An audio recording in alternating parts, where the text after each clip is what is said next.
Hi everyone, today our lessons are going to be lessons 48 and 49. You'll notice that a lot of your lessons lately and in the near future are combined, two lessons in one day. Sometimes the lessons just happen to go really well together and so I'm able to combine them that way. But just wanted to mention to you another reason that I'm feeling the need to do that is simply because of our hybrid and distance learning schedule. In an effort for us to still get through our school year, with me having the ability to cover the amount of content I feel like is necessary for a sixth grader to learn before they head up to seventh grade, I'm going to have to combine lessons like this sometimes. So I just don't want you to get to the end of sixth grade knowing a fraction of the content that you would have had we been in person full time. So it's going to feel like a little bit more work. It's going to feel kind of crowded together on some days, but it's what we have to do right now, and we're just going to plow forward. These are really important math concepts. I didn't want to just skip one of these. They aren't necessarily related today, but let me go through and explain to you what each one is. Today in lesson 48, we're talking about subtracting mixed numbers with regrouping. So basically, what happens when you subtract mixed numbers and the number you're subtracting has a fraction with a larger numerator than the mixed number you're subtracting from. So just like when you're working with whole numbers, you can regroup mixed numbers really easily. It's just borrowing. We don't say borrow anymore. We say regroup. We're going to regroup from our whole number part in order to easily work with our fraction part.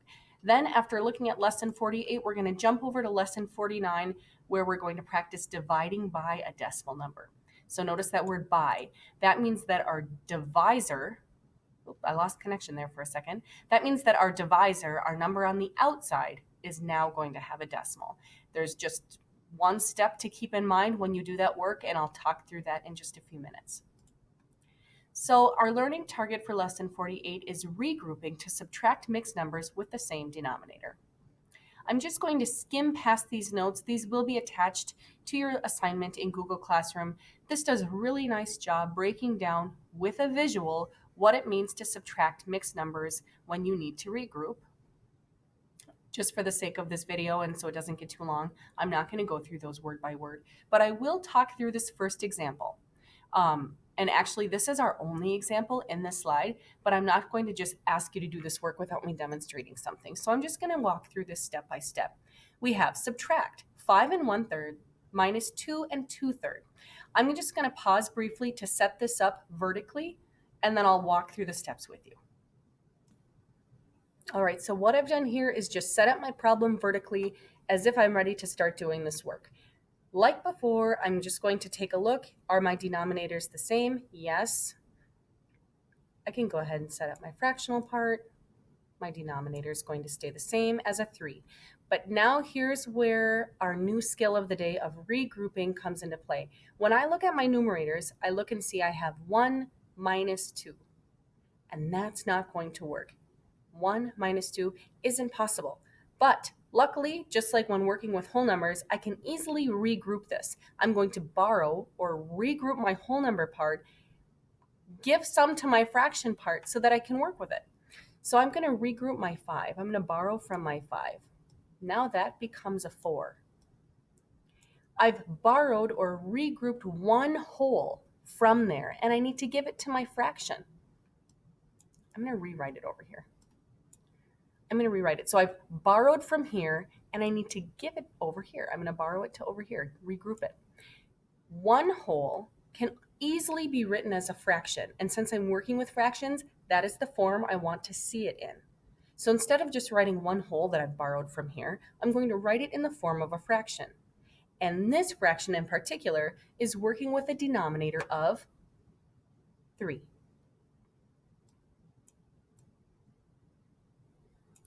What in my numerator place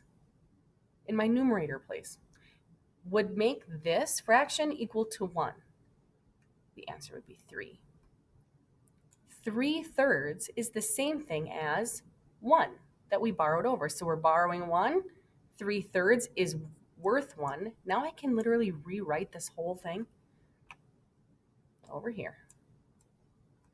This is now 1 plus 3 is 4. That's improper, but that's fine because we need it to be that way in order to subtract it. All of this is irrelevant. We're working with this fraction now. 4 and 4/3 is the same thing as what we originally were working with, 5 and 1/3. But now it just looks different. It's easier to work with in this particular case. So going back to our subtraction problem that we're doing down here, we already brought down our 3. Now we can subtract this. Our numerator now is 4. We have 4 minus 2, and we get 2. Now that we've done our fractional part, we can do our whole number part. Now we have 4, not 5. 4 minus 2 is 2. Let's check our answer. Can we reduce this fractional part at all? 2/3? No, 2/3 cannot be reduced. In fact, both of those numbers are prime. So our final answer in this case is 2 and 2/3. So now I've jumped over to lesson 49 notes, and the skill in lesson 49 is dividing by a decimal number. So meaning that our divisor on the outside of the division problem is a decimal number. I'm just going, our learning target is dividing by a decimal number. Really good, valuable notes here. I'm not going to talk through them word for word, but I will, of course, attach these in Google Classroom for you. To me, honestly, this is too much for my brain. I'm just going to talk through an example with you, and I'm hoping that that's a little bit more helpful. That's a lot to look at.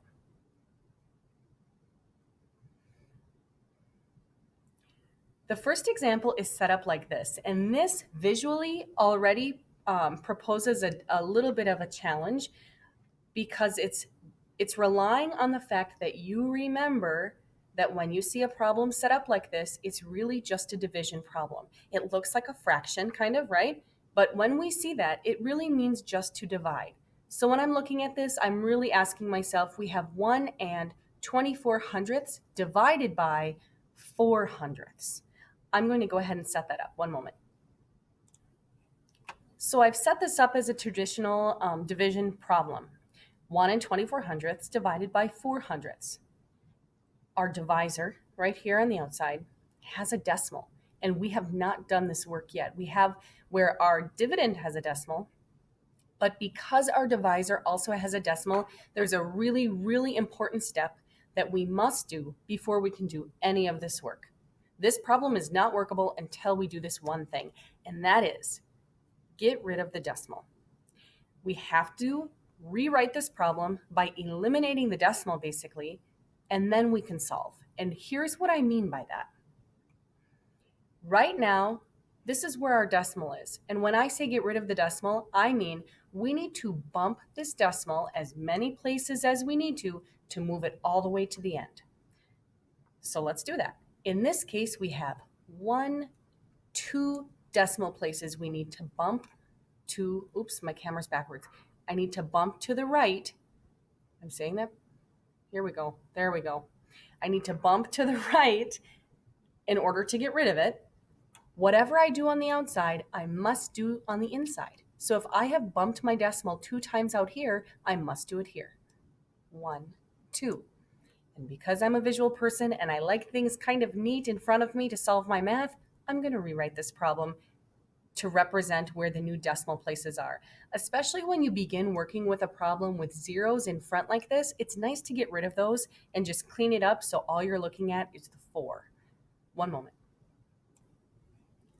Okay, so all I've done is rewritten this problem representing my decimals being at the end. And when your decimals fall at the end of any number, you don't actually need to show them or display them at all. So now we have 124 divided by 4. This is a lot more approachable of a division problem to solve. So I have, can 4 go into 1? No, I don't need to put anything there, but I'm just going to move on in my problem to solve. Can 4 go into 12? Yeah, it can go in 3 times evenly. 3 times 4 is 12. 12 minus 12 is 0. I have another space to fill here, so I'm going to drop down my 4. Can 4 go into 4? Of course. And that's once. 4 times 4 is 1, with nothing left over. I could write this as 31.0, but anytime, like I said, a decimal falls at the end of a number, it's not necessary to write that. So our answer is 31.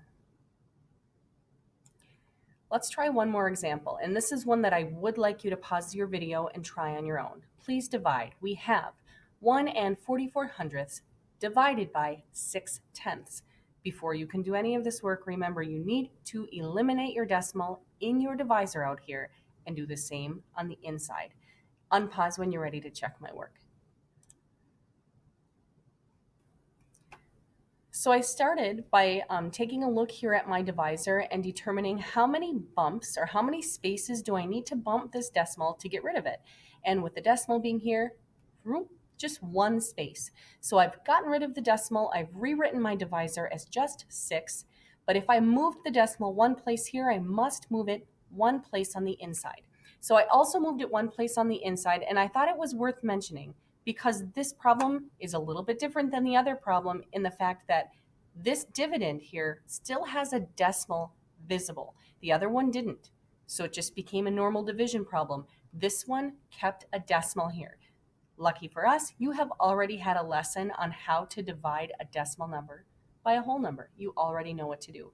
In this case, remember, all you need to do is bring your decimal straight up and now divide like normal. Can 6 go into 1? No. Continue looking on. Can 6 go into 14? Yeah, twice. 6 times 2 is 12. 14 minus 12 is 2. I still have a place left to fill here, so I'm going to bring down my 4. Can 6 go into 24? Yes, 4 times. 6 times 4 is 24. And I am left with no remainder. That's a 0. My answer is 2 and 4 tenths. All right. Thanks so much for watching. That was a lot all in one video. I appreciate